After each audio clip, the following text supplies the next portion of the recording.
Hello, ladies and gentlemen, and welcome back to the Common Sense Crypto channel. As with you always, this is Rich doing another video today on XRP.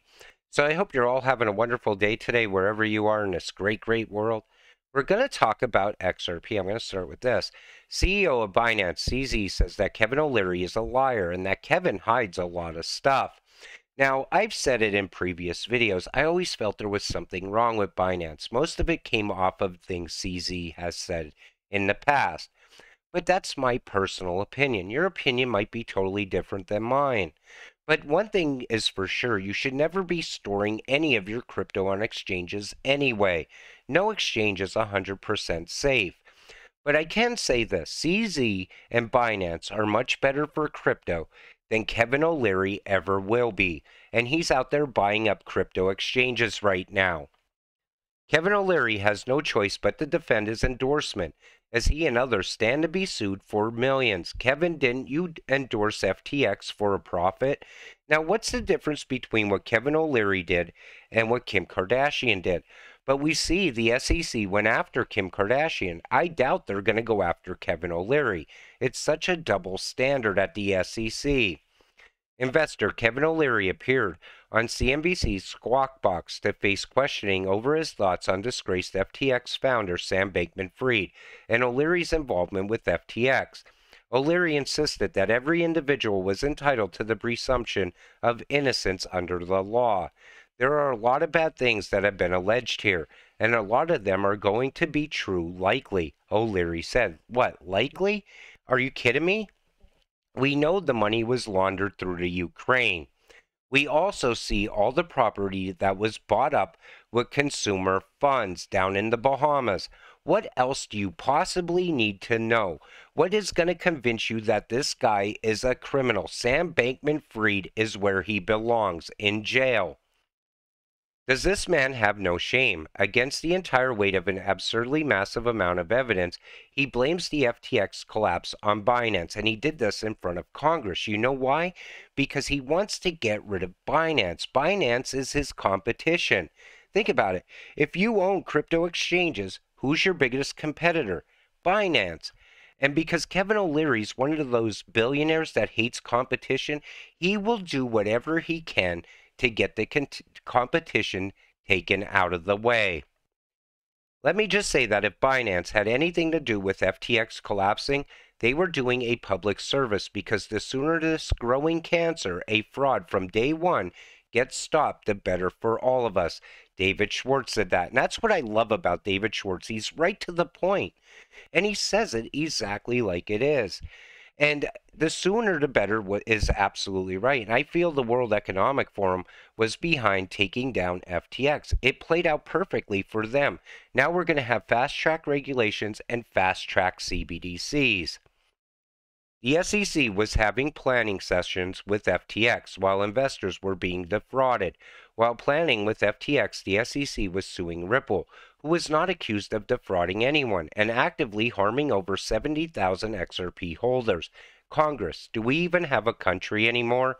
And the thing is, you look at our government, and there's so much corruption going on behind the scenes. Tom Emmer looks like he's 100% pro-crypto. I just hope he sticks to what he says. He even, in so many words, called XRP a cryptocurrency, and it looks like he's going after Gary Gensler. I can't wait to see that all play out. The SEC Gov believes retail investors that bought XRP are victims of buying unregistered securities from Ripple. The only thing XRP holders are victims of is the manipulated halt of financial innovation in the United States thanks to the SEC's unwanted attack on Ripple. And we got harmed by the SEC. We didn't get harmed by Ripple. Rein in Gary Gensler of the SEC, too, please. He's out of control, playing favorites and enriching his own pockets. We need clear vision going forward for Ripple. Please don't overregulate. Protect customer funds from abuse like FTX fraud. Now, Elizabeth Warren came out with a set of laws that look like it's all about getting the tax money out of crypto. It doesn't set forth any kind of framework moving forward for crypto in any way. I believe what she's putting together is an absolute piece of garbage, because now they want you to report anything above $10,000, and she wants to see the Bitcoin private wallets as well. Satoshi knew about Ripple back in 2009. David Schwartz explains how it is possible. So Satoshi Nakamoto, the mysterious creator of Bitcoin and architect of the new digital economy, was aware of Ripple 13 years ago in 2009. This was revealed in a video by Crypto Eerie, a prominent blogger in the XRP community, who based her thesis on a persona of Ryan Fugger. The crypto influencer's take was further confirmed by Ripple CTO David Schwartz. Someone thought I was crazy and asked how in the world Satoshi could have talked about Ripple in 2009. Please research Ryan Fugger and Ripple Pay. So David Schwartz came back and said this: yep, Ryan Fugger didn't have the technology to make a decentralized asset. So instead, he built a decentralized system consisting of a number of centralized assets that could interoperate.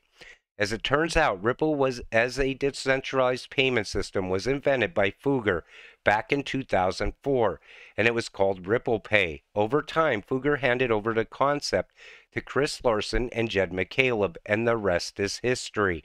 I believe at some point, though, we're going to find out who Satoshi is. And when that happens, if Dan Penna is 100% right, which he's right on a lot of things, Bitcoin will go to zero. But I don't know if we'll ever find out the name, but I feel we're getting very close to someone revealing who Satoshi is. That could be the next big black swan to come into crypto. We'll have to wait and see.